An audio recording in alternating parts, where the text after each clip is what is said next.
Paralysis के patient के अंदर हम क्या देखते हैं कि जो किसी व्यक्ति को पैरालिसिस होता है उसका हम ट्रीटमेंट शुरू करते हैं तो उसकी लेग में, उसके पैर के अंदर इम्प्रूवमेंट बहुत अच्छी होती है इन कंपेरेटिव उसके पैर, मतलब पैर जल्दी ठीक होता है। हाथ के कंपेरेटिव में हाथ में थोड़ी सी कमजोरी रह जाती है। तो आज हमारे साथ डॉक्टर चानी है। डॉक्टर चानी हमें बताएंगी किस प्रकार से हैंड की एक्सरसाइज करनी चाहिए, हाथ की एक्सरसाइज करनी चाहिए, जिससे जो पेशेंट है उसकी जो हाथ में इम्प्रूवमेंट जिस स्पीड से होनी चाहिए वो आ सके, जो कमजोरी रह गई है बची कुची वो कैसे हम खत्म कर सकते हैं और कैसे वो हाथ की पावर लेकर आ सकते हैं। तो डॉक्टर चानी हमें बताइए कि किस प्रकार से हमें हैंड की एक्सरसाइज करनी चाहिए। तो हम अज्यूम करते हैं कि इनके जैसे राइट हैंड में इनके पैरालिसिस है, तो फिर अब हम इनको हम स्टार्टिंग से शुरू करेंगे, जैसे जो बेसिक्स है तो हम इसको बोलते हैं कि फिंगर वाइडनिंग।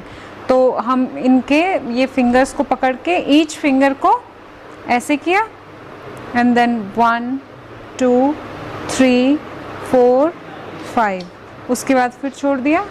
फिर ये ईच फिंगर में ये हम करेंगे 10 times with 3 repetition, 5 seconds hold हर बार।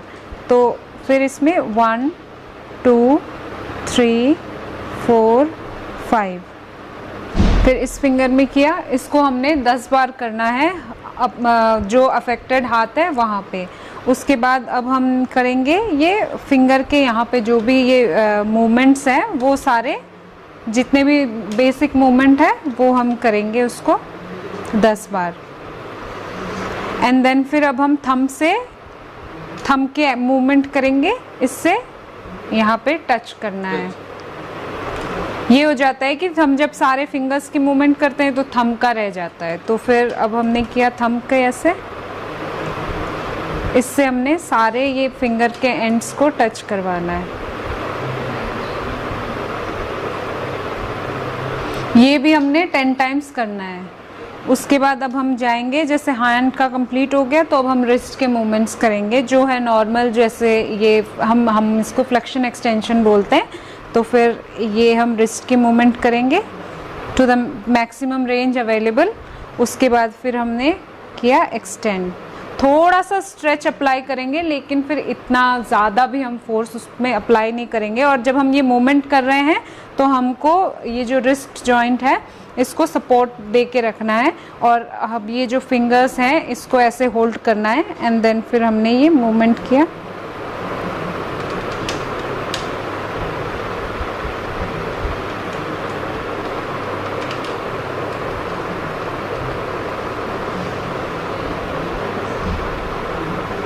इसको होल्ड करके रखना है।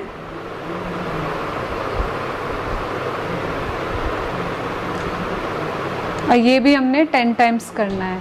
उसके बाद अब हम नेक्स्ट जाएंगे एल्बो जॉइंट पे। एल्बो जॉइंट में भी हम करेंगे ये इसके जो बेसिक मूवमेंट है, इसको हमने होल्ड करके रखना है और फिर किया एक्सटेंड।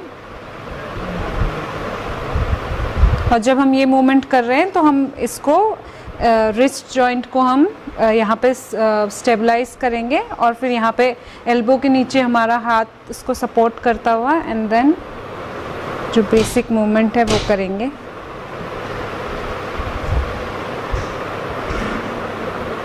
ये भी हमें करना है 10 टाइम्स। और जैसे ये करने के बाद अब हम करेंगे शोल्डर मूवमेंट।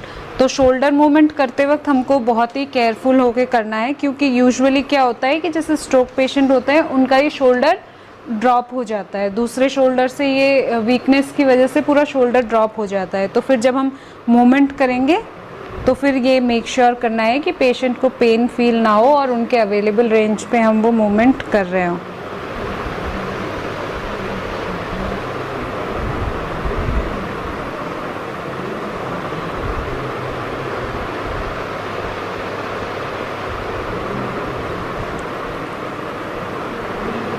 ये 10 टाइम्स कर लिया।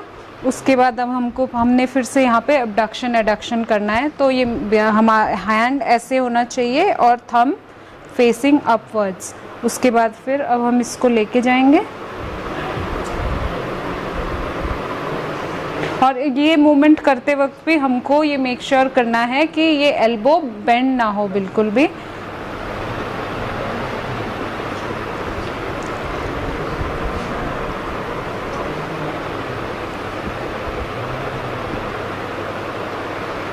ये मूवमेंट होना चाहिए 10 टाइम्स।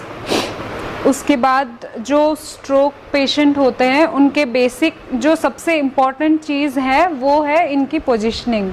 तो इनका जो पोजीशन होता है यूजुअली आफ्टर अटैक, ये इनके ऐसे हो जाते हैं। तो हमको ये मेक श्योर करना है कि ये हाथ ऐसे ही ना रहे, वरना फिर क्या होता है कि स्टिफनेस की वजह से वो वैसे ही रह जाता है, उसके बाद परमानेंट हो जाता है, तो बाद में वो बहुत दिक्कत होता है। तो फिर हमको ये मेक श्योर करना है कि इनका हाथ जो है ऐसे रहे, या फिर जो कंसल्ट डॉक्टर हैं वो उनको या फिर स्प्लिंट कोई